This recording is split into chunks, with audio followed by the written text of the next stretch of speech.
Hi ನಮಸ್ಕಾರ ಎಲ್ಲರಿಗೂ welcome to my YouTube channel. ಎಲ್ಲರೂ ಹೇಗಿದ್ದೀರಾ? ಎಲ್ಲರೂ ಚೆನ್ನಾಗಿದ್ದೀರಾ ಅನ್ಕೋತೀನಿ.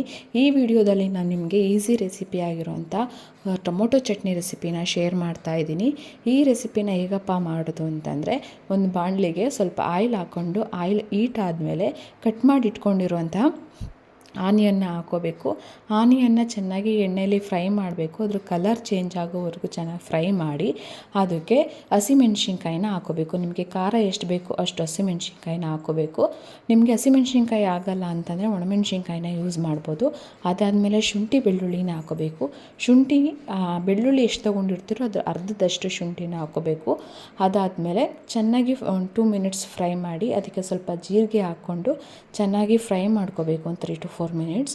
ಅದಾದಮೇಲೆ ಕಟ್ ಮಾಡಿ ಇಟ್ಕೊಂಡಿರೋಂಥ ಟೊಮೊಟೊನು, ಅಂದರೆ ದಪ್ಪ ಟೊಮೊಟೊ ಆದರೆ ಒಂದು 3 to 4 ಹಾಕ್ಕೋಬೋದು.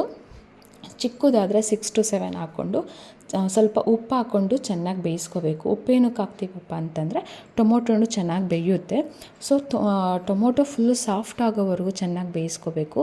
ಲಾಸ್ಟಲ್ಲಿ ಕೊನೆಯಲ್ಲಿ ಸ್ವಲ್ಪ ಕೊತ್ತಂಬರಿ ಸೊಪ್ಪು ಹಾಕ್ಕೊಂಡು ಒಂದು 2 ಮಿನಿಟ್ಸ್ ಚೆನ್ನಾಗಿ ಫ್ರೈ ಮಾಡ್ಕೋಬೇಕು. ಇದೆಲ್ಲ ಕಂಪ್ಲೀಟ್ ಆದಮೇಲೆ ಒಂದು 10 ಮಿನಿಟ್ಸ್ ಇದನ್ನು ಫುಲ್ಲು ತಣ್ಣಗೆ ಹಾಕಕ್ಕೆ ಬಿಡಬೇಕು. ಇದು ಫುಲ್ ಕಂಪ್ಲೀಟಾಗಿ ತಣ್ಣಗೆ ಆದಮೇಲೆ ಮಿಕ್ಸಿಗೆ ಹಾಕ್ಕೊಂಡು ನುಣ್ಣಗೆ ಪೇಸ್ಟ್ ಮಾಡಿ ಇಟ್ಕೋಬೇಕು.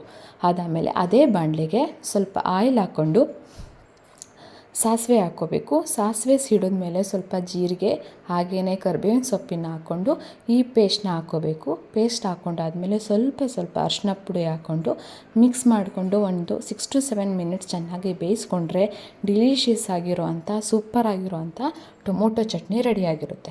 ಓಕೆ, ಈ ಚಟ್ನಿನ ನೀವು ದೋಸೆ ಜೊತೆನೂ ತಿನ್ಬೋದು, ಚಪಾತಿ ಜೊತೆನೂ ತಿನ್ಬೋದು, ಅಥವಾ ಬಿಸಿ ಅನ್ನೋಕ್ಕೆ ತುಪ್ಪ ಹಾಕ್ಕೊಂಡು ಈ ಚಟ್ನಿ ಹಾಕ್ಕೊಂಡು ತಿಂದರೆ ತುಂಬ ಸಖತ್ತಾಗಿರುತ್ತೆ ಕಾಂಬಿನೇಷನ್ನು. ಒಂದ್ಸಲಿ ಟ್ರೈ ಮಾಡಿ ಹೇಗೆ ಬಂತು ಅಂತ ನನಗೆ ಕಮೆಂಟ್ ಮಾಡಿ. ಹಾಗೆ ಇನ್ನೂ ಬೇರೆ ವೀಡಿಯೋಗೋಸ್ಕರ ನನ್ನ ಚಾನಲ್ನ ಸಬ್ಸ್ಕ್ರೈಬ್ ಮಾಡಿ, ಸಪೋರ್ಟ್ ಮಾಡಿ. ಇದಾಗಿತ್ತು ಇವತ್ತಿನ ವಿಡಿಯೋ. ಇನ್ನೊಂದು ವಿಡಿಯೋದಲ್ಲಿ ನಮಗೆ ಮತ್ತೆ ಸಿಗ್ತೀನಿ. ಅಲ್ಲಿವರೆಗೂ ಬಾಯ್, ಟೇಕ್ ಕೇರ್.